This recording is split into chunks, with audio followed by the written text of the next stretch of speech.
Astaghfirullah.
Bismillahirrahmanirrahim. Assalamualaikum warahmatullahi wabarakatuh.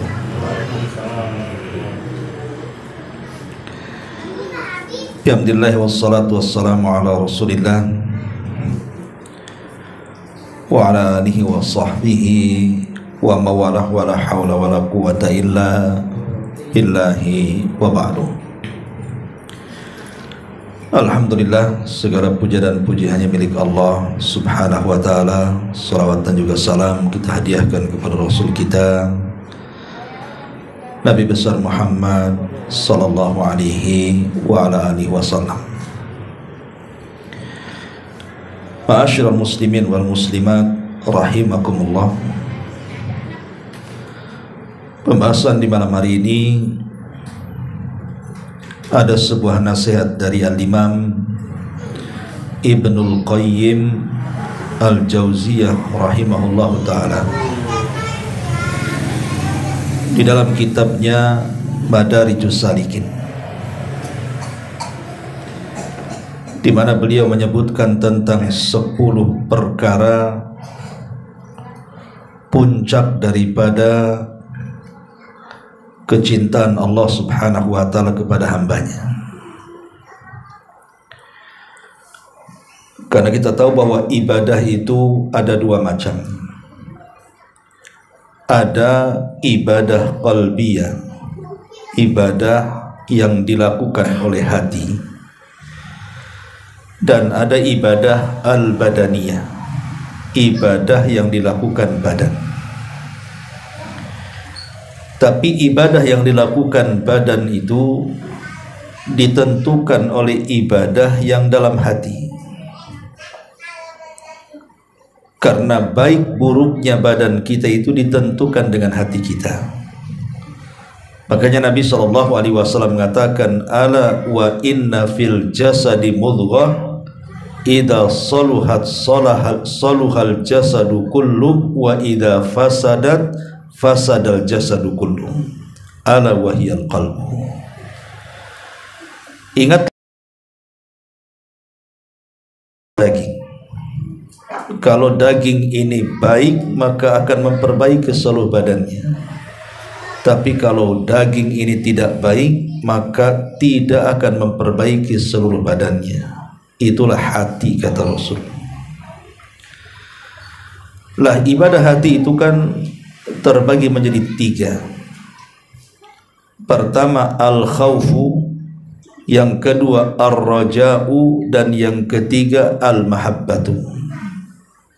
Pertama perasaan takut kita kepada Allah, yang kedua perasaan harap kita kepada Allah, dan yang ketiga perasaan cinta kita kepada Allah subhanahu wa ta'ala. Nah, saya tidak akan menjelaskan tiga-tiganya. Saya akan fokus kepada ibadah hati yang ketiga, al-mahabbatu, cinta kepada Allah subhanahu wa ta'ala. Nah, di sini Al-Imam Ibnul Qayyim menyebutkan 10 perkara. Kalau 10 perkara ini kita amalkan, beliau mengatakan bahwa dia telah mencapai puncak daripada kecintaan Allah Subhanahu wa taala. Lalu apa saja 10 perkara ini? Beliau mengatakan awwaluha, yang pertama, qiraatul Qur'ani wa tadabburuhu, membaca Al-Quran dan berusaha untuk merenungkannya. Qala Allah Azza wa Jalla, Allah berfirman, kitabun anzalnahu ilaika mubarakun liyadabbaru ayatihi wa liyatadzakkara ulul albab. Allah mengatakan kitabun anzalna, Al-Quran yang telah kami turunkan kepada wahai Muhammad itu penuh dengan berkah, agar mereka bisa merenungkan setiap ayat-ayatnya dan memikirkannya bagi orang-orang yang memiliki akal pikiran. Khotibin muliakan Allah Subhanahu wa taala. Ada ulama salaf yang mengatakan bahwa fahmul hudud khairun min fahmil huruf. Memahami batasan-batasan dalam Al-Quran itu jauh lebih baik dibandingkan hanya sekedar memahami huruf-huruf dalam Quran. Lah kebanyakan hari ini orang lebih sibuk memahami huruf dibandingkan memahami hudud, batasan-batasan. Makanya di antara tanda-tanda kiamat adalah kathratul qurra wa qillatul fuqaha wal ulama. Banyaknya para penghafal Quran tapi sedikitnya ahli fikih dan ulama. Kalau orang suruh menghafal Quran, hampir banyak orang yang hafal Quran, bahkan memiliki suara yang luar biasa, tetapi ketika ditanya soal hukum-hukum agama dia tidak tahu, karena seumur hidupnya dia hanya memahami tentang ilmu tajwid, ilmu makharijul huruf, ilmu yang berkenaan dengan bacaan. Bukan tidak baik, bagus orang mempelajari tajwid, makharijul huruf, menghafal Quran. Kita tidak syak lagi, itu perkara yang baik, karena setiap satu huruf itu juga satu huruf yang kita baca 10 kebaikan. Tetapi bukan hanya sekedar itu, ada yang jauh lebih baik dibandingkan seseorang itu mempelajari huruf-huruf dalam Al-Quran. Apa itu? Fahmul hudud, mempelajari batasan-batasan dalam Quran, supaya kita paham dalam Quran itu apa yang diperintahkan Allah kepada kita, apa yang dilarang Allah kepada kita, apa yang disukai Allah kepada kita, apa yang dibenci Allah kepada kita, dan begitu seterusnya. Ini yang pertama. Kemudian yang kedua, kata Imam Ibnul Qayyim rahimahullahu ta'ala, at-taqarrub ilallahi bin nawafil ba'dal faraid, berusaha mendekatkan diri kepada Allah Subhanahu wa taala dengan memperbanyak ibadah-ibadah sunnah selain daripada wajib. Tidak syak lagi bahwa melaksanakan kewajiban kita kepada Allah itu sesuatu yang dicintai Allah.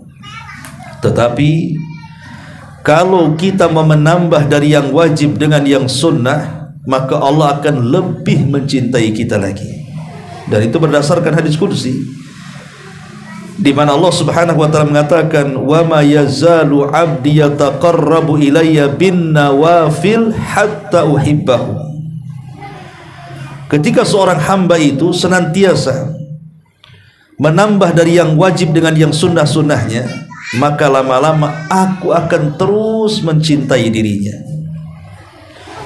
Dan apabila aku mencintai dirinya, kata Allah, fa idza ahbabtuhu, kalau aku sudah cinta dengan orang ini, kuntu sam'ahu alladhi yasma'u bi, wa basarahu alladhi yubsiru bi, wa yadahu allati yamtishu biha, wa rijlahu alladhi yamshi biha, wa idza sa'alani fa'utiyah, wa in ista'adzani lau'idzanna. Allah Subhanahu wa taala mengatakan, kalau betul-betul aku sudah cinta dengan hamba ini, maka aku akan menjadi penglihatannya di mana dia melihat dengannya, Aku akan menjadi pendengarannya di mana dia mendengar dengannya. Aku akan menjadi tangan di mana dia bergerak dengannya. Aku akan menjadi kakinya di mana dia melangkah dengannya. Dan apabila hamba itu meminta kepadaku, ku beri. Dan apabila minta perlindungan, pasti ku lindungi. Lihat, orang yang melakukan perkara sunnah setelah melaksanakan perkara yang wajib, maka itu alamat dari alamat auliaullah. Berarti dia telah mengarah kepada wali-wali Allah. Sebab di masyarakat ini kadang-kadang membatasi wali itu dengan orang-orang tertentu. Padahal siapapun bisa menjadi wali Allah. Lah salah satu syaratnya menjadi wali Allah adalah orang-orang yang terus-menerus melaksanakan yang sunnah setelah melaksanakan yang wajib. Maka lama-lama kita akan menjadi wali-wali Allah subhanahu wa ta'ala, yang Allah katakan, ala inna awliya Allah la khawfun alaihim wa lahum yahzanun. Ingatlah wali-wali Allah itu mereka yang tidak ada perasaan takut dan kekhawatiran dalam hidupnya. Ini yang kedua. Yang ketiga, dawamu dzikrillahi azza wa jal ala kulli halin bil qalbi wal lisan. Dawamu dzikrillah, terus menerus berzikir kepada Allah subhanahu wa ta'ala, baik zikir dalam hati ataupun zikir secara lisan. Karena yang namanya bukti orang mencintai itu adalah dengan memperbanyak menyebutnya. Kita kalau suka dengan seseorang, pasti kita akan terus menyebut-nyebut dia, karena kita suka dengan dia. Tapi kalau orang benci dengan dia, pasti tidak mau mendengar namanya. Mendengar namanya saja marah dia. Ah, jangan disebut, aku tak suka, tak sudi dengan dia. Itu kalau benci. Dengar namanya saja sudah tak suka kita ini. Makanya kenapa dalam kisah Laila Majnun yang sudah saya jelaskan dulu, ada seorang laki-laki yang suka dengan gadis namanya Laila. Apabila datang di malam hari, maka dia senang. Apabila datang di siang hari, dia tidak senang. Kenapa? Karena malam bahasa Arabnya lailun, persis seperti nama pacarnya. Kalau siang itu nahar, tidak sama dengan nama pacarnya kan. Makanya kalau datang di malam hari, dia pun bersyair menyebut-nyebut kalimat lail, malam. Karena nama pacarnya si Lail namanya. Dan lail bahasa Arabnya malam, gitu. Karena cintanya dengan si Laili, maka apabila datang di malam hari, dia tidak pernah tidur. Namanya Majnun, orang gila. Maka satu hari dia melamar si Laila, ditolaknya oleh orang tuanya. Kecewa dia. Akhirnya dia lari ke hutan. Sampai di hutan, lapar dia. Segera dia membuat panah dan busurnya, kemudian mengejar kijang yang sedang berlari. Akhirnya dipanah kakinya. Kijang itu kemudian roboh, kemudian ditangkap. Ketika hendak mengambil pisau dan menggoroknya, tiba-tiba dia pandang matanya. Rupanya mata kijang sama dengan mata Laila, tak jadi disembelih. Itulah orang cinta. Maka disebut Majnun, gila kan, Laila Majnun. Jadi kepada seseorang saja, manusia dengan manusia, ketika kita mencintainya, kita suka menyebut namanya. Walillah mathalul a'la. Maka bagi Allah itu permisalan yang jauh lebih tinggi dibandingkan manusia. Harusnya kita harus lebih lagi banyak berzikir kepada Allah, karena zikir itu salah satu bentuk cinta kita kepada Allah subhanahu wa ta'ala. Ini yang ketiga. Kemudian yang keempat, kata beliau, itharu mahabbatillahi ala mahabbatin nafsi. Mendahulukan kecintaan kita kepada Allah subhanahu wa ta'ala dibandingkan kecintaan kita kepada diri sendiri. Satu hari Nabi SAW berbincang-bincang dengan Umar bin Khattab radhiyallahu anhu. Umar mengatakan, ya Rasulullah, tidak ada manusia yang lebih aku cintai dibandingkan dirimu kecuali diriku. Kata Rasul, ya Umar, engkau belum sempurna imannya. Kemudian Umar mengatakan, bagaimana tidak sempurna wahai Rasul? Maka Rasul mengatakan, sampai engkau lebih mendahulukan aku dibandingkan dirimu sendiri. Maka Umar pun mengatakan, demi Allah ya Rasul, sekarang tidak ada sesuatu yang lebih aku cintai bahkan dari diriku sendiri melainkan dirimu. Maka Rasul mengatakan, al-an ya Umar, al-an ya Umar. Sekarang wahai Umar, engkau sudah sempurna imannya. Artinya bahwa kecintaan kita kepada Allah Subhanahu wa taala harus melebihi kecintaan kita kepada segala sesuatu yang bisa menghalangi kecintaan kita kepada Allah Azza wa Jalla.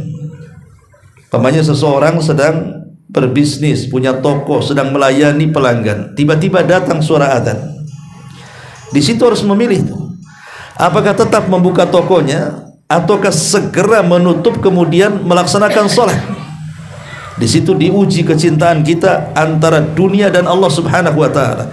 Kalau kita bisa menutup toko itu dan segera menuju Allah untuk melaksanakan salat, berarti dia lebih mencintai Allah dibandingkan dunianya. Tapi kalau berpikir, nanti kalau ditutup pelanggan pula tak ada, siapa yang membelinya? Nanti saja kan waktu salat masih panjang. Akhirnya mulailah kemudian harusnya salat zuhur 1:30, akhirnya ditunda dari 1:30. Ketika 1:30 mau salat, datang lagi pembeli, nanti 2:30. Akhirnya kemudian sudah dekat-dekat habis waktu zuhur, barulah dia sibuk ruku dan sujud seperti ayam yang lapar yang diberi beras. Seperti apa tuh salatnya tuh? Karena sudah akhir-akhir masalahnya kan. Lah begitu juga dalam keluarga. Banyak di antara suami itu yang lebih memilih kecintaan dia kepada istri anaknya dibandingkan kecintaan kepada Allah Subhanahu wa taala. Ini bahaya. Ada sebagian suami itu yang menuruti apa saja yang diminta istrinya. Apa yang diminta istrinya itu syar'i atau tidak syar'i, maksiat ataukah taat. Atau mungkin sebaliknya, ada istri terlampau cinta dengan suami, walaupun suami melakukan maksiat dan tidak taat kepada Allah, tetap saja dia cinta kepada suaminya. Lah ini kita diuji dalam kehidupan dunia ini antara cinta kita kepada Allah dan kepada syahwat kita. Maka yang keempat adalah dahulukan kecintaan kepada Allah dibandingkan kepada diri sendiri. Kemudian yang kelima, kata Imam Ibnul Qayyim, mutala'atul qalbi li asma'illahi wa sifatihi wa musyahadatuha wa taqallubuhu fi riyadi hadhil ma'rifati wa kadzalika an-nadharu fil kauni rabbana ma khalaqta hadza batilan subhanaka faqina adzaban nar. Yang kelima, kata Imam Ibnul Qayyim, hendaklah hati ini senantiasa mutala'ah, menyingkap rahasia di balik nama-nama Allah dan sifat-sifatnya, dan berusaha untuk menyaksikannya dalam kehidupan kita, dan berusaha untuk melihat alam semesta dan kebesarannya, bahwa Allah sudah berfirman, ya Rabb kami, engkau menciptakan ini semua tidak sia-sia. Ulama mengatakan semakin kuat kita ini mengenal nama-nama Allah dan sifat-sifatnya, maka semakin kenal siapa Rabb kita.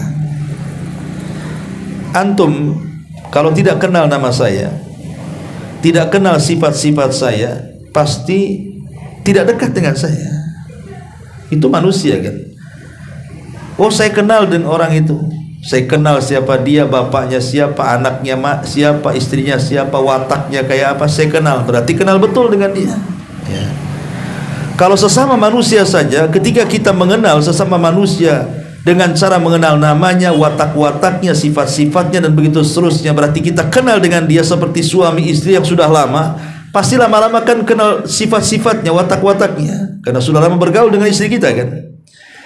Maka begitu juga walillahi matsalul a'la. Semakin dalam kita mengenal nama-nama Allah, semakin dalam kita mengenal sifat-sifat Allah, maka semakin mengenal siapa Allah Subhanahu wa taala sebenarnya.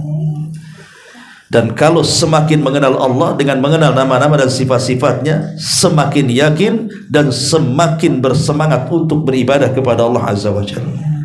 Maka pelajari nama-nama Allah dan sifat-sifatnya. Karena mempelajari nama-nama Allah itu akan baik bagi kehidupan kita.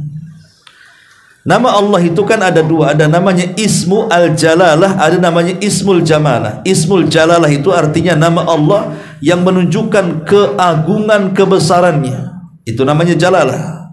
Ada yang kedua Ismul Jamalah, nama Allah yang sifatnya keindahan, kelembutan. Lah ulama akidah mengatakan, kalau kita mempelajari nama-nama Allah yang sifatnya Ismul Jalalah, nama Allah yang merupakan keagungan dan kebesaran Allah, maka sifatilah diri kita kebalikan daripada sifat Allah. Ketika Allah disebut mutakabbir, Allah itu zat yang maha sombong, maka jadilah kebalikannya. Kita ini rendah diri dan rendah hati. Ketika Allah disifati dengan sifat Al-Khaliq, dia pencipta, maka tirulah kebalikannya, berarti kita adalah makhluk. Maka supaya kita lebih merendahkan diri kepada sang penciptanya, itu kalau berhadapan dengan nama Allah yang sifatnya Jalala. Tapi ada nama Allah itu yang sifatnya Jamalah, penuh dengan kelembutan, penuh dengan kehalusan, seperti Allah itu Ghafur, maha pengampun. Maka jadi juga kita sebagai Ghafur, mudah memaafkan orang. Allah itu Rahim, maka jadilah hamba Allah yang penuh dengan rahmat, dan begitu seterusnya. Jadi mempelajari nama Allah itu pasti akan melahirkan orang-orang baik. Maka dari sini pentingnya kita memahami nama dan sifat bagi Allah dan melihat kondisi di sekeliling kita, bahkan jauh daripada itu alam semesta, supaya kita lebih mengenal dan lebih mencintai Allah Subhanahu wa taala. Kemudian yang keenam, kata beliau, musyahadatu birrihi wa ihsanihi wa ni'amihi adh-dhahirati wal batinati. Hendaklah kita menyaksikan kebaikan Allah kepada kita dan nikmat-nikmat yang telah Allah anugerahkan, baik yang zahir ataupun yang batin kepada kita. Coba kita pikirkan bagaimana baiknya Allah kepada kita. Coba, Allah sudah menciptakan kita, Allah sudah memberikan rezeki kepada kita, dalam badan kita Allah memberikan mata, telinga, akal, kaki, tangan, dan begitu seterusnya. Diberikan keluarga, diberikan istri, pasangan, anak-anak, rumah, pekerjaan, itu kan luar biasa tuh. Ya. Wa in ta'uddu nikmatallah la tusuha, kalau engkau hendak menghitung nikmat Allah itu tidak akan dihitung. La in ta'adzana rabbukum la in syakartum la azidannakum. Kalau kalian bersyukur akan nikmatku ku tambah. Intinya bahwa lihatlah kebaikan Allah kepada kita, bahwa kebaikan Allah kepada kita ini jauh lebih baik dibandingkan hamba-hamba Allah yang baik kepada kita. Makanya kalau saya buat analogi seperti ini, orang-orang yang melakukan kesyirikan, kenapa Allah Subhanahu wa taala murka kepada dia? Sekarang analogi sederhana saja ya. Saya punya anak, dari kecil saya rawat anak itu. Ketika masuk sekolah SD, saya sekolahkan dia sekolah dasar, dan saya biayai sampai selesai sekolah dasar. Kemudian naik ke SMP, tetap saya biayai sampai selesai sekolah SMP. Kemudian naik ke SMA, kemudian sampai ke perguruan tinggi, S1, S2, sampai doktor, sampai jadi profesor. Sepanjang hayatnya saya orang tua yang mendidik sampai punya titel tinggi. Setelah anak saya besar, jadi profesor, jadi penemu, jadi insinyur, jadi pilot, jadi dokter, dan begitu seterusnya, jadi kaya raya, tiba-tiba sudah berhasil, sudah punya gaji besar, dia mengirim uang bukan ke saya orang tuanya, tapi ke tetangga saya. Kalau pulang tidak datang ke rumah, tapi datang ke tetangganya. Kalau memberikan hadiah tidak diberikan ke saya orang tuanya, diberikan kepada tetangganya. Kira-kira orang tua melihat anaknya seperti itu, apa ndak emosi itu? Ya kurang ajar anak itu kan. Saya membesarkan setelah berhasil, kenapa kemudian kebaikannya diberikan kepada tetangganya? Pasti saya akan marah. Walillah matsalul a'la. Maka bagi Allah permisalan yang lebih tinggi. Allah sudah menciptakan kita, Allah sudah memberikan nikmat kepada kita, memberikan banyak kebaikan kepada kita. Tiba-tiba kita menyekutukan selain Allah. Coba, menyembahnya bukan kepada Allah, bukan kepada zat yang sudah memberikan segalanya kepada kita, malah kita sembah pula selain Allah. Ya wajar kalau Allah murka. Sebagaimana kita punya anak dibesarkan tahu-tahu berbuat baik kepada orang lain, kan begitu. Lah, Dari sini pentingnya seseorang itu melihat kebaikan Allah supaya kita lebih mentauhidkannya lagi. Ini yang keenam. Kemudian yang nomor 7, inkisarul kalbi baina yadayhi. Inkisar al-qalbi baina yadayhi, berusaha untuk merendahkan hati di hadapan Allah Azza wa Jalla. Nabi SAW bersabda dalam sebuah hadis, kata Nabi SAW, aqrabu ma yakunul abdu min rabbih wa huwa sajid fa akthiru du'a. Kata Nabi SAW, kondisi kita yang paling dekat dengan Allah kapan? Dalam satu hari kita ini hidup di dunia ini, ada kondisi-kondisi kita itu paling dekat posisi kita dengan Allah. Dan itu kapan? Kata Nabi SAW, aqrabu ma yakunul abdu baina rabbihi wa huwa sajid. Kata Nabi SAW, yang paling dekat seorang hamba dengan Allah Subhanahu wa ta'ala adalah ketika posisi dia sedang sujud. Itulah posisi dekatnya kita dengan Allah. Kemudian Rasul mengatakan, disitulah perbanyak oleh kalian doa. Jadi kata Imam Ibnul Qayyim ketika menyebutkan yang ketujuh itu, bahwa kita harus inkisar, betul-betul menghambakan diri kepada Allah Azza wa Jal, maka kondisi yang paling baik dalam menghambakan diri itu ketika kita sujud. Artinya apa? Perbanyak sholat. Karena ibadah sujud itu hanya ada di sholat ya. Dan kita tahu bahwa kenapa posisi sujud itu posisi yang paling mulia, kedekatan seorang hamba dengan Allah. Dari anggota badan kita dari atas kepala sampai kaki itu, yang paling mulia itu wajah. Berapa banyak emak-emak menghabiskan ratusan juta gara-gara wajah, ya kan? Operasi sana sini, skincare-nya atau apanya. Masa untuk dengkulnya, ya untuk wajahnya lah kan itu ya. Semua, lipstik untuk wajah, bedak untuk wajah, beli kacamata untuk wajah, semua untuk wajah. Karena itu bagian yang paling mulia wajah itu. Makanya kenapa jangan memukul wajah. Kata Nabi SAW, la tadribil wajah, jangan kau pukul wajah. Jangan lagi wajah manusia, wajah binatang saja kita tidak boleh memukulnya, apalagi wajah manusia. Lah wajah yang sangat mulia, yang dimuliakan semua manusia, yang sudah menghabiskan uang untuk merawatnya, tiba-tiba diletakkan di tempat yang paling hina, yang setiap hari diinjak-injak tempat itu. Ini lantai ini tempat hina karena kita injak-injak, tapi ketika sholat wajah kita pula diletakkan di situ. Artinya meletakkan sesuatu yang mulia di tempat yang hina dalam rangka apa? Merendahkan diri kepada Allah Subhanahu wa ta'ala. Makanya lihat kalau ada orang minta maaf sampai sujud-sujud itu menunjukkan dia memang sudah tidak bisa apa-apa lagi dengan kita kan. Tapi itu salah, tidak boleh kita sujud kepada manusia. Hatta seorang anak sujud kepada orang tuanya saja tidak boleh. Bukankah Rasul yang mengatakan ketika Rasul sedang berjalan di gang-gang kota Madinah, tiba-tiba kemudian ada unta mengejar dia. Setelah di hadapannya tiba-tiba unta itu sujud, maka Rasul mengusap unta itu kemudian mengatakan, siapa pemilik unta ini? Man sahib hadal jamal, siapa pemilik unta ini? Faja'a fatan minal ansar, datanglah anak muda dari Ansar mengatakan, saya wahai Rasul. Maka Rasul marah dan mengatakan, lihat untamu katanya. Dia lari mengejar aku, kemudian dia laporan kepadaku bahwa engkau hanya pandai membuat bekerja tapi tidak pandai mensejahterakannya. Lihat untamu menangis, keletihan, kecapean. Bertakwalah kepada Allah, kata Rasul. Kemudian para sahabat yang menyaksikan, kok ada unta sujud di hadapan Nabi, mereka mengatakan, ya Rasulullah, unta itu tidak berakal, kenapa dia sujud kepadamu? Harusnya kami yang berakal sujud kepadamu, kata para sahabat. Oh, kata Rasul, jangan.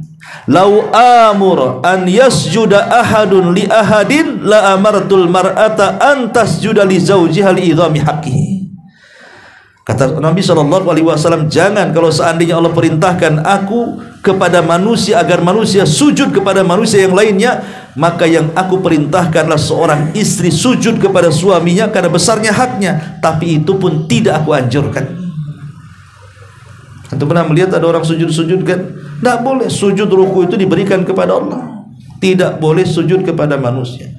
Bahkan ada sebagian pesantren kadang-kadang didoktrin gurunya, ulamanya gitu ya, sampai harus sujud-sujud di kaki. Siapa anda dengan Nabi SAW? Tidak ada satupun sahabat yang sujud di hadapan Nabi.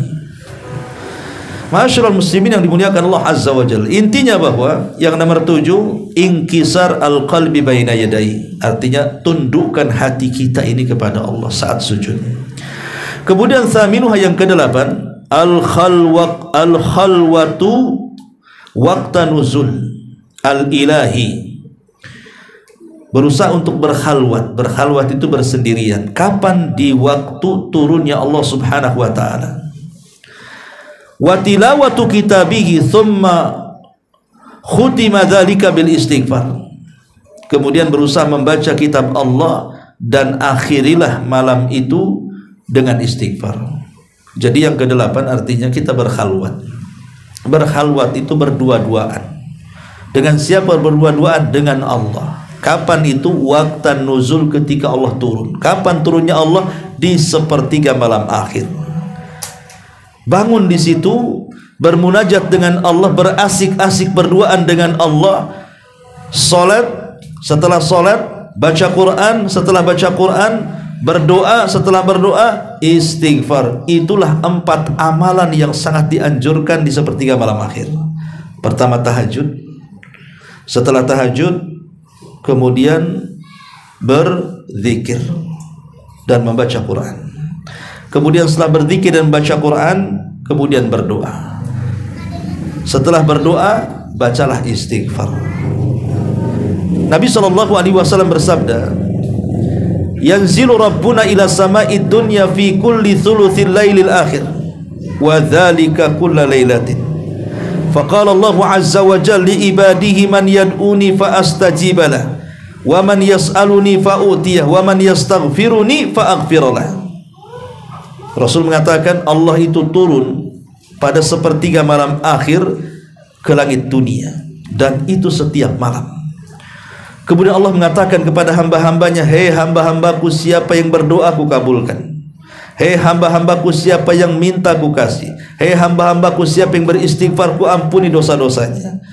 Maka siapa yang menghidupkan malam dengan tahajud, dengan zikir, dengan baca Quran, dengan doa dan istighfar, maka dia telah memberkahi kehidupannya. Ya, maka ini bentuk mahabbah, kecintaan hamba kepada Allah adalah berkhalwat. Berkhalwat berdua-duaan dengan Allah. Ini yang ke-8. Kemudian yang ke-9, mujalasatu al-muhibbin as-sadiqin waltiqat atyab thamarati kalamihim. Duduk bersama para muhibbin, orang-orang yang saleh, dengan guru-guru, dengan hamba-hamba Allah yang saleh. Kemudian perhatikan ucapan-ucapan baik mereka. Perhatikan ucapan-ucapan thamarati kalamihim, buah daripada ucapan mereka orang-orang saleh, para ulama, para muhibbin, para sadiqin. Duduk bersama mereka. Karena Allah mengatakan dalam Al-Quran, wasbir nafsaka ma'alladzina yad'una rabbahum bil ghadati wal ashi yuriduna wajha wala ta'du aynaka anhum turidu zinatal hayatid dunya wala tuti man aghfalna qalbahu an dzikrina wattaba'a hawahu wa kana amruhu furuta. Apa kata Allah? Bersabarlah engkau wahai Muhammad bersama orang-orang yang menyeru Rabbnya di waktu pagi dan petang dengan mengharap keridhaan Allah. Janganlah kedua matamu wahai Muhammad berpaling dari mereka karena mengharap perhiasan kehidupan dunia, dan janganlah engkau mengikuti orang-orang yang hatinya telah kami lalaikan dan mengingat kami serta menuruti hawa nafsunya, dan keadaan mereka sangat melampaui batas. Ini Allah Subhanahu wa ta'ala merintahkan Nabi kita loh. Ya, memang asbab nuzulnya ayat ini adalah perintah Allah kepada Nabi kita. Jangan meninggalkan para sahabat yang mereka itu miskin, para budak, tapi mereka dekat dengan Allah. Dibandingkan kau mengejar mereka tetua-tetua, para sadatu Quraisy, para orang-orang besar Quraisy, belum tentu mereka itu masuk Islam. Ya. Karena kan ketika Nabi SAW mendakwahi para pemimpin Quraisy itu harapannya kalau satu mereka beriman maka akan membawa kabilahnya. Itu cara berpikir Nabi. Tapi Allah berbeda. Ketika datang Abdullah ibn Ummi Maktum, kemudian hendak masuk Islam, dicuekin Nabi. Padahal sudah jelas ingin masuk Islam, gara-gara dia buta. Sementara yang tidak jelas-jelas masuk Islam terus dihadapi Nabi. Turun ayat abasa wa tawalla an ja'ahul a'ma. Turun surah Abasa. Teguran Allah kepada Nabi seolah-olah Allah ingin mengatakan, hai Muhammad, itu orang walaupun cacat buta datang kepadamu itu betul-betul ingin masuk Islam. Tapi itu orang yang kau dakwahi para pembesar Quraisy itu, yang keras kepala itu, belum tentu mereka masuk Islam kok. Cari yang jelas, jangan cari yang tidak jelas, gitu maksudnya. Kalau Nabi SAW saja ditegur oleh Allah, disuruh agar bergabung dengan orang-orang yang taat walaupun di atas kefakiran mereka, maka kita pun sama. Carilah pergaulan yang baik, hadir di majelis-majelis ilmu, berkawan dengan orang-orang yang baik. Kata Rasul, al-mar'u ala dini khalili. Seseorang, agama seseorang itu digantungkan kawannya. Ikhwan, kalau kita ini berhubungan dengan orang-orang baik, bermuamalah dengan orang-orang baik, berada di lingkungan orang-orang baik, pasti kita akan lebih istiqomah. Pasti itu. Tapi kalau seandainya lingkungan kita ini lingkungan yang tidak baik, semuanya orang jahat, semuanya orang-orang yang jauh dari agama, maka itu tantangan kita. Mustahil kita akan istiqomah, kecuali karena rahmat Allah Subhanahu wa ta'ala. Maka penting mempertahankan istiqomah itu dengan cara apa? Cari teman sebanyak mungkin, dan teman-teman ini adalah orang-orang saleh yang bisa menarik kita. Bukankah Rasul mengatakan permisalan teman yang baik dengan teman yang tidak baik itu sama dengan kita datang ke orang yang jualan minyak wangi dengan orang yang sedang bekerja di pandai besi, kata Rasul. Kalau kita ini berteman dengan para penjual minyak wangi itu, ada 3 kemungkinan. 1, boleh jadi tiba-tiba penjual minyak wangi ngasihkan mewangiannya kepada kita kan. Kalau penjual minyak wangi kan pasti akan ambil sedikit, ditempel-tempel sini kan begitu. Dapatlah kita wanginya. Atau kita yang membelinya. Ataupun kalaupun kita tidak diberi atau memberi tapi dekat dengan dia, itu pasti ada wanginya tuh. Begitulah berteman dengan orang soleh. Boleh jadi dia menasihati kita, boleh jadi kita minta nasihat dia, boleh jadi nama kita ikut harum. Itu siapa itu? Itu kawannya Ustadz Anu. Bukan Ustadz jadi Ustadz dia, ya kan? Tapi bagaimana Nabi mengatakan kalau kawan yang buruk itu seperti pandai besi. Coba lihat pandai besi, isinya cipratan api saja dari pukulan-pukulan besi itu. Kalau kita mendekat, terkena cipratan, terbakar kita. Kalau kita menjauh dengan dia, tak punya kawan pula. Kalau kita memaksakan diri datang ke situ, baunya juga tidak sedap hati untuk dicium. Jadi serba salah. Ya, itulah berkawan dengan orang jahat itu serba salah. Boleh jadi kemudian kita yang menarik dia, dan itu mustahil. Ya bisa saja. Tapi kebanyakan kalau sudah banyak orang jahat dibandingkan orang baiknya, biasanya orang baik tersedot kepada jahat. Karena sahibus sahib, teman itu nyeret, kata Rasul. Makanya siapa yang berteman 40 hari dengan pemabuk, maka dia akan mabuk tuh.